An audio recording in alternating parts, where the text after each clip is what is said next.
Pastor Rissy, o amado líder chinês, 1836-1896.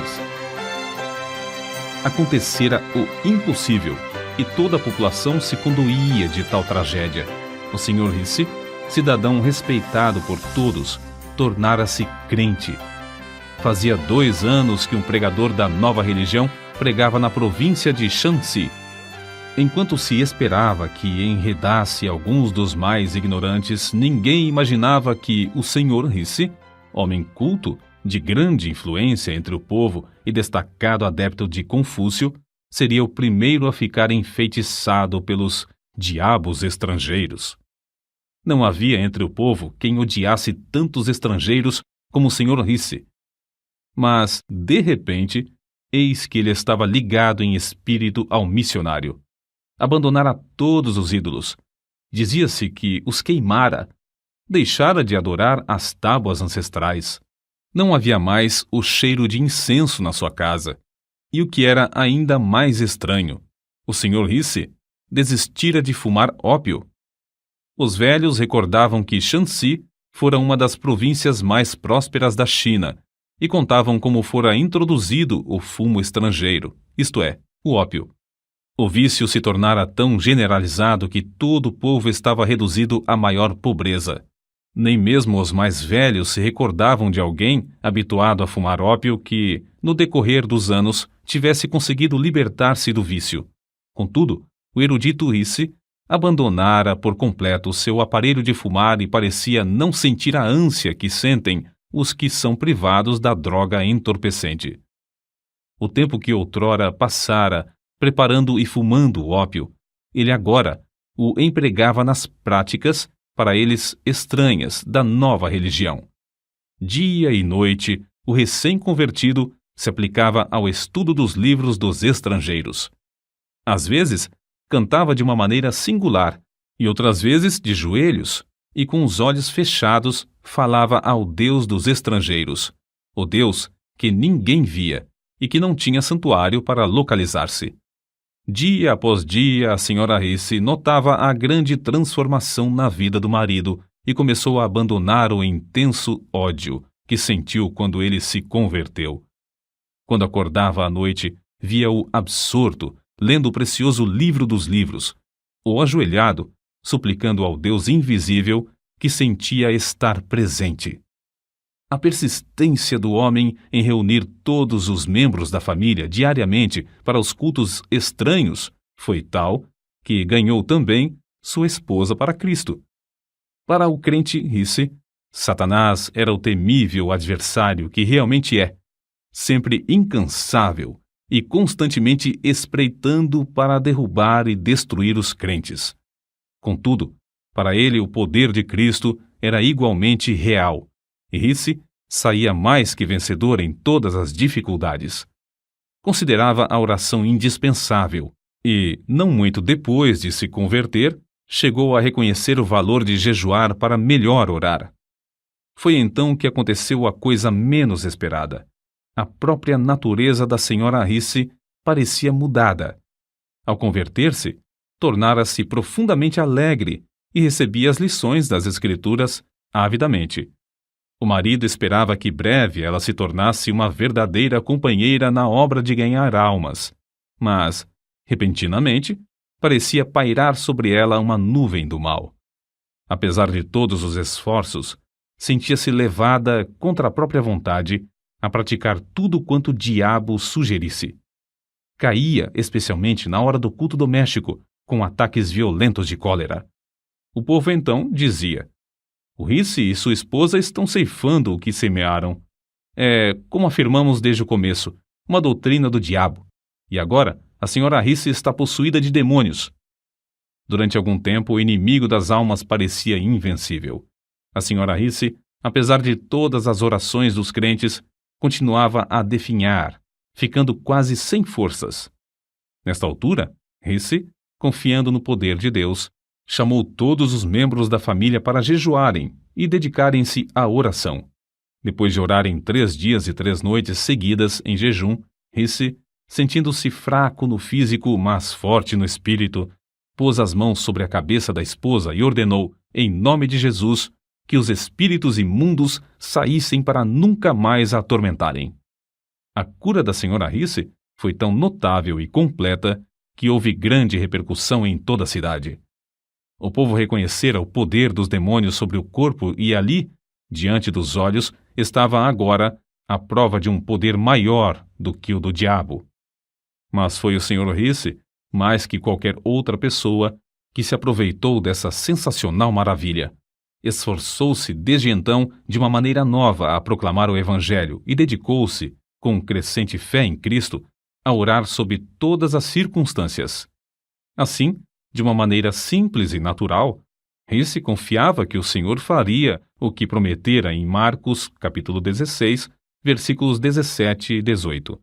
Estes sinais acompanharão aos que crerem. Em meu nome expulsarão demônios, falarão novas línguas, pegarão em serpentes, e se beberem alguma coisa mortífera, não lhes fará dano algum, e porão as mãos sobre os enfermos, e estes serão curados.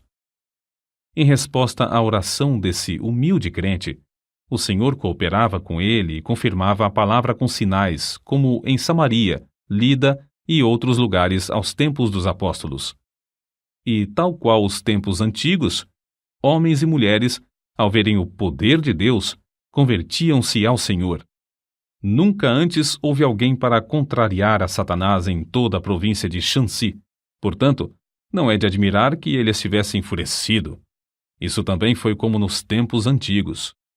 A perseguição, entretanto, se tornou mais e mais severa, até que, por fim, o povo planejou, ao tempo de uma grande festa pagã, passar cordas por cima dos caibros nos templos idólatras e pendurar todos os crentes pelas mãos até que se retratassem e negassem a fé na religião dos estrangeiros. Ora, Risse era tão prático como espiritual e levou o caso ao conhecimento das autoridades. Era novato na fé e não conhecia bem trechos das Escrituras como estes: não resistais ao mal, e minha é a vingança, eu recompensarei, diz o Senhor. Fez tão grande alvoroço perante o mandarim que este, para se ver livre do homem, mandou soldados para defenderem os crentes. A perseguição, por isso, fracassou. O povo, assombrado da religião dos estrangeiros, submeteu-se. E grandes multidões afluíram aos cultos. Contudo, Risse, com o passar do tempo, sentia-se descontente. Os crentes não se desenvolviam como ele esperava. As pequenas igrejas, apesar de todos os seus esforços para alimentá-las, não cresciam, e, com qualquer perturbação, grande número de crentes se desviava da fé. Entre os seus próprios escritos, há um relato que mostra como, nesse tempo, Risse viu seu erro e se deu à oração. Por causa das investidas de Satanás, dormimos, eu e minha esposa, durante o espaço de 3 anos, com a roupa que vestíamos de dia, a fim de melhor poder vigiar e orar. Às vezes, num lugar solitário, passávamos toda a noite orando, e o Espírito Santo descia sobre nós. Sempre cuidávamos de pensar, falar e nos comportar de modo a agradar ao Senhor, mas então reconhecíamos, como nunca, a nossa fraqueza, que de fato não éramos coisa alguma, e nos esforçávamos para saber a vontade de Deus. Não há talvez maior prova de verdadeira conversão do que a influência sobre o próximo. Depois de Risse procurar estar mais perto do Senhor, foi eleito chefe pelo povo do vilarejo onde morava, cargo que recusou de início, porque não podia participar dos ritos no templo pagão. Mas esse fato foi previsto pelo povo, de modo que insistiram para que aceitasse a magistratura com a condição de ficar desobrigado de quaisquer solenidades que diziam respeito aos deuses. É somente ele nos mandar e nós faremos, dizia a multidão. Porém, quando Risse recusou, a não ser que o povo cessasse todas as cerimônias pagãs e fechasse o seu templo, todos voltaram para casa. Grande foi, pois, a surpresa quando, alguns dias depois, o povo voltou e concordou em fechar o templo. O erudito Risse era o único entre eles liberto do ópio e capacitado para chefiar o povo. O fervoroso crente, então, assumiu o cargo, como um serviço a ser feito perante o Senhor. Houve boa safra, bom êxito na parte financeira, e prevaleceram a paz e o contentamento. Foi reeleito para o 2º ano e para o 3º, mas quando reeleito para o 4º ano, recusou o cargo, insistindo em dizer que devia entregar todo o seu tempo na obra de evangelização, obra que aumentara grandemente. Quando o povo elogiava pela boa maneira como servia a todos, ele respondia com um sorriso. Agora, os ídolos por certo já morreram de fome, e seria mais econômico se os não ressuscitasseis. Foi uma lição prática e que perdurou por muito tempo. O grande problema que o pastor Risse tinha de enfrentar era o da salvação de um povo dado a fumar ópio. Devia haver um meio de libertar os infelizes escravos do desespero indescritível. Porque o Filho de Deus veio com um alvo definido de procurar e salvar os perdidos. Enquanto o pastor Risse orava sobre esse problema, foi dirigido a converter a sua casa em abrigo e convidou para ajudá-lo um missionário que tinha um remédio para aliviar a ânsia dos viciados quando privados da droga. No início, somente 2 dos interessados tinham a coragem de experimentar o tratamento. Os outros frequentavam o abrigo, dia após dia, para verem o resultado. Por fim, um dos pacientes, agonizante de corpo e mente, acordou os outros à meia-noite. Em resposta às orações, o Senhor, que é o mesmo ontem, hoje e para sempre, o aliviou imediatamente. O gozo do homem que fora liberto era tanto que, um após outro dos mais interessados, solicitaram permissão para começar o tratamento imediatamente. Nessa altura, faltou-lhes o remédio importado que usavam para diminuir os sofrimentos dos enfermos. Acerca disso, assim escreveu o fervoroso Risse.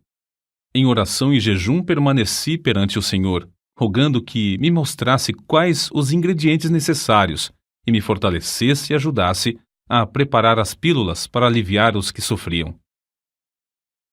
Para distrair os pacientes e aproveitar o ensejo, o missionário ensinava-lhes hinos e passagens da Bíblia.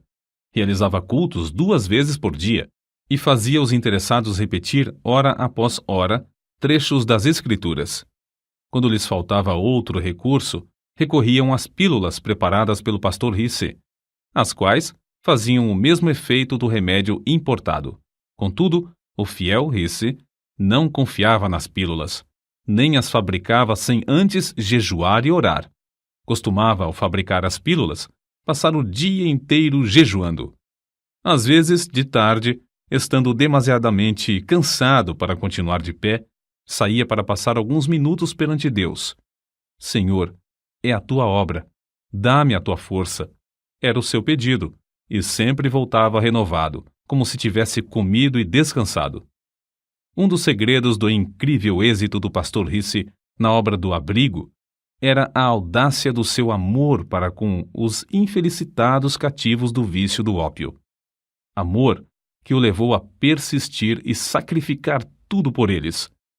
Quando caíam em alguma falta, ou mesmo tramavam para o derrubar, suportava tudo como somente o amor sabe suportar.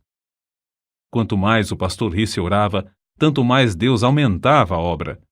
E quanto mais crescia a obra, tanto mais ele sentia o anelo de orar. Em vez de ficar escravizado pelas inumeráveis obrigações, deliberadamente dedicava horas, e mesmo dias, frequentemente em jejum para orar perante o Senhor a fim de saber a sua vontade e receber da sua plenitude. Certo dia, quando assim orava, o Senhor o impressionou profundamente acerca do povo da cidade de Shaocheng, que vivia e morria sem saber o caminho da salvação. Mas como podia ele abrir outro abrigo em uma cidade da qual não conhecia os costumes? Como podia arranjar tempo? Porém, enquanto orava, o Senhor lhe disse: todo o poder me é dado. Mas como podia ir sem recursos? Não possuía dinheiro suficiente para pagar a passagem até aquela cidade. Persistiu em orar, e o Senhor continuou a aplainar as dificuldades. Dinheiro? Era de dinheiro que precisava para abrir os corações e ganhar almas? Se o Senhor chamava, não supriria a ele todo o necessário? Os muros de Jericó não caíram rentes ao chão sem a intervenção de mãos humanas? Assim, ao findar o ano de 1884, 5 anos depois da sua conversão, o pastor Risse era o dirigente de uma obra que se estendia de Tengitsuen, ao sul de onde morava, até Shaocheng, 60 quilômetros para o norte. Havia então 8 abrigos e um bom número de congregações espalhadas entre eles. Mas o pastor Risse não podia conter-se. À distância de um dia de viagem, ainda mais ao norte, estava a grande cidade do Rochal. Constrangido pelo amor de Deus, suplicava ao Senhor que o usasse para iniciar uma obra ali. Todos os dias, orava insistentemente por Rochal, no culto doméstico. Por fim, a senhora Risse não mais se conteve e perguntou: Já oramos durante tanto tempo. Será que agora não convém agir? Por certo, se tivéssemos dinheiro, respondeu seu marido. No dia seguinte, o pastor Risse, no culto doméstico, orou como de costume. Ao findar a reunião, a esposa, em vez de retirar-se, avançou e colocou um pacotinho sobre a mesa, dizendo: Acho que o Senhor já respondeu às nossas súplicas. Admirado e ignorando o que ela queria fazer com aquele gesto, tomou o pacote da mesa. Continha algo pesado, embrulhado em várias tiras de papel, e dentro do papel, um lenço. Ao abrir o lenço, encontrou os objetos mais prezados por uma senhora chinesa: anéis, pulseiras, brincos, grampos de ouro e de prata, objetos que lhe foram presenteados quando se casaram. Com os olhos cheios de lágrimas, ele olhou para a esposa e notou pela primeira vez a diferença na sua aparência, sem os enfeites usados pelas mulheres casadas. Não havia mais aliança no dedo e, em vez dos enfeites de prata nos cabelos, viam-se as tranças seguras por fios de barbante. Quando ele quis recusar a oferta, ela insistiu alegremente, dizendo: Não faz mal, posso dispensar essas coisas. Rochal deve ter o evangelho. O pastor aceitou a oferta de sua esposa e sabia que ela representava profundo sacrifício. A doação foi suficiente para construir o abrigo, que logo se tornou um centro de luz e bênção na grande cidade. Depois de abrir o trabalho em Rochal, realizou-se uma convenção na qual foram batizados 70 dos novos convertidos. O poder de Deus era tal e a assistência tão grande às reuniões que foi necessário realizar os cultos ao ar livre, apesar das grandes chuvas. Como o evento se deu após um grande período de seca, os crentes não queriam orar ao Senhor para que retivesse a chuva. Certo moço endemoninhado, do abrigo de Shaocheng, assistiu a essa convenção. Quando o poder de Deus começou a cair no culto, ele se tornou violento, tentando destruir-se e ferir as pessoas que estavam em redor. Quando o pastor Risse se aproximou, o moço deixou de gritar e de lutar. E os homens que o seguravam disseram: Ele está bom, agora está bom, o espírito já saiu. O pastor, contudo, não se enganou. Pondo as mãos sobre a cabeça do moço, orou com instância, no nome de Jesus. Houve alívio imediato, e quando o pastor se retirou, o moço parecia completamente liberto. Certo crente, comovido ao presenciar tudo isso, tirou $50 do bolso e disse ao pastor: Aceite isso, sei que as despesas da obra são grandes. O pastor, surpreendido, aceitou o dinheiro, mas ao pensar sobre o caso, sentiu-se turbado. A importância era muito elevada e ele a aceitara sem pedir conselho ao Senhor. Retirou-se imediatamente para levar o caso a Deus. Apenas tinha começado a orar, chegou um crente apressado. O endemoniado estava mais violento do que nunca, e os homens não podiam segurá-lo. Ao chegar o pastor à presença do moço, o espírito clamou: Podes vir, mas não te temo mais. Parecias tão elevado como os céus, mas agora é baixo, vil e insignificante. Não tens mais poder para me domar. O pastor, reconhecendo que perdera a fé e o poder ao aceitar o dinheiro, dirigiu-se ao crente que lhe o dera, enquanto o infeliz endemoniado blasfemava em alta voz. Devolveu toda a importância, explicando como, ao receber o dinheiro, perdera seu contato com Deus. Depois, com as mãos vazias, mas com o coração cheio de gozo, voltou novamente para onde estava a multidão alvoroçada. O moço continuava furioso. O pastor, porém, estava em contato com o mestre. Calmamente e em nome de Jesus, ordenou ao espírito que se calasse e saísse.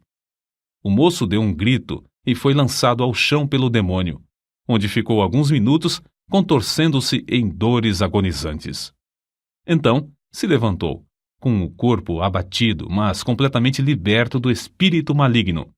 Certo missionário escreveu o seguinte acerca de Risse: o pastor Risse era perenemente alegre, servia ao próximo incansavelmente, tratava todas as pessoas com a maior delicadeza.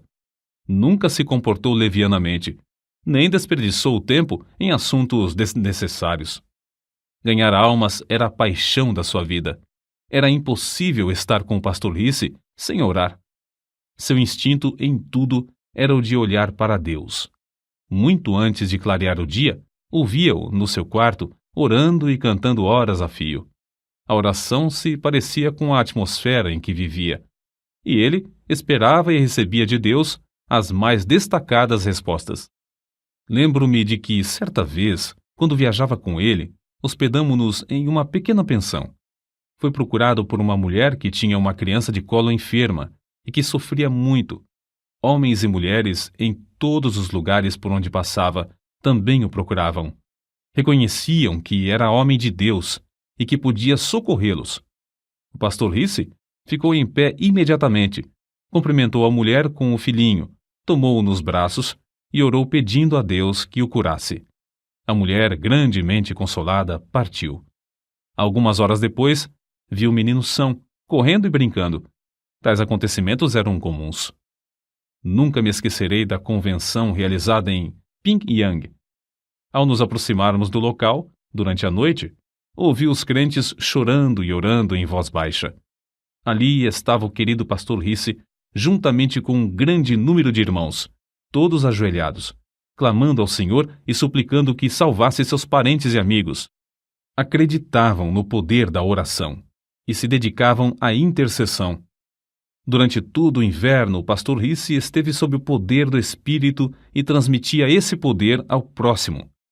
Quando encontravam um auxiliar passando por alguma prova, jejuava, orava e impunha-lhe as mãos. O resultado era que, geralmente, os auxiliares recebiam o mesmo poder.